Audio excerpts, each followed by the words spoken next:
ಹೊಡೆಯುವಂತಹ ಮುಸಲ್ಮಾನನನ್ನ ಮಸೀದಿ ಒಳಗ್ ಬಿಟ್ಕೊಳ್ತಿದ್ದಾರಲ್ಲ, ಕಲ್ಲು ಹೊಡೆಯೋ ಪ್ರವೃತ್ತಿಯನ್ನ ಮಸೀದಿ ಒಳಗ್ ಕಳಿಸ್ತಿದ್ದಾರಲ್ಲ ಅಂತವ್ರಿಗೆ ಪಾಷಾ ಅವರೇ, ದಿಲೀಪ್ ಅವರು ಬಾಂಬ್ ಹೇಳ್ತಾರೆ, ಇವನು ಸೈಕೋ ಇರ್ಬೋದು, ಎಲ್ಲಾರ್ದು ಮನಸ್ಥಿತಿ ಒಂದೇ ಸರ್.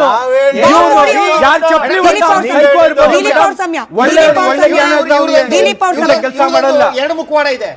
ಏನಾದ್ರೂ ತಪ್ಪಾದಾಗ ದಿಲೀಪ್ ಅವ್ರ ಸಮಯ ಪಾಷಾ ಸರ್ ಅವ್ರು ಮಾತಾಡ್ತಾರೆ. ಅವ್ರಿಗೆ ತಲೆ ಸರಿ ಇಲ್ಲ ಅಂತಕ್ಕಂಥದ್ದು ಅಂತ ಹೇಳ್ತಾರಲ್ಲ. ಕೇಳಿಸ್ಕೊಳ್ರಿ ಒಂದು ನಿಮಿಷ, ಕ್ರಮ ತಗೊಳ್ತಾ ಇದೆ. ಕೇಳಿಸ್ಕೊಳ್ರಿ. ಇದೇ ಉದಯಗಿರಿನಲ್ಲಿ ಯಾರೋ ಒಬ್ಬ ಕಿಡಿಗೇಡಿ ಫೇಸ್ಬುಕ್ ನಲ್ಲಿ ಪೋಸ್ಟ್ ಆಗ್ತಾ ಅಂತ ಹೇಳಿ ಪೊಲೀಸ್ ಸ್ಟೇಷನ್ ಹತ್ರ ಕಂಪ್ಲೇಂಟ್ ಕೊಟ್ಟು ಪೊಲೀಸ್ನವರು ಕಂಪ್ಲೇಂಟ್ ತಗೊಂಡಿದ್ರು ಸಹ ಅವನ್ನ ಅರೆಸ್ಟ್ ಮಾಡಿದ್ರು ಸಹ ಅದೇ ಪೊಲೀಸ್ನವರಿಗೆ ಕಲ್ಲು ಹೊಡಿತಾರೆ, ಅದೇ ಪೊಲೀಸ್ ಜೀಪ್ಗಳಿಗೆ ಬೆಂಕಿ ಇಕ್ತಾರೆ.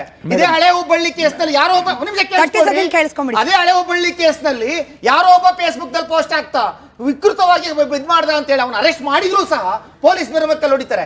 ಏನು ಪೊಲೀಸರು ಬಿಟ್ಟಿ ಬಿದ್ದಿದ್ದಾರೆ ರಾಜ್ಯದಲ್ಲಿ? ನಿಮಗೆ ಭಯ ಇಲ್ವಾ? ಪೊಲೀಸ್ದು ಸಂವಿಧಾನದ ಭಯ ಇಲ್ವಾ? ಏನ್ ಬೇಕಾದ್ರೂ ಮಾಡ್ಬೋದಾ?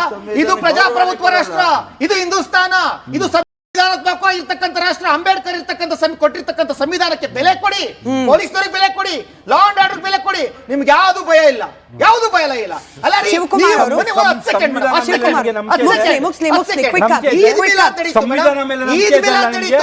ಈದ್ ಮಿಲಾದ್ ನಡೆದಾಗ ಒಂದೇ ಒಂದು ಕಲ್ಲು ತೂರಾಟವನ್ನ ಹಿಂದೂ ಸಮಾಜ ಮಾಡಿಲ್ಲ.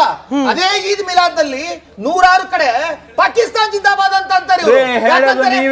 ಖುಷಿ ಜಾಸ್ತಿ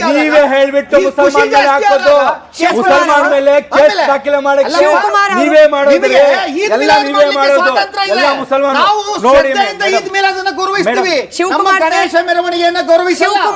ಇದು ಪಾಕಿಸ್ತಾನ ಅಲ್ಲ ರೀ, ಶಿವಕುಮಾರ್ ಸರ್ ದಿಲೀಪ್ ಸರ್ ಕೇಳಿಸ್ಕೊಂಡ್ವಿ. ಶಿವಕುಮಾರ್ ಸರ್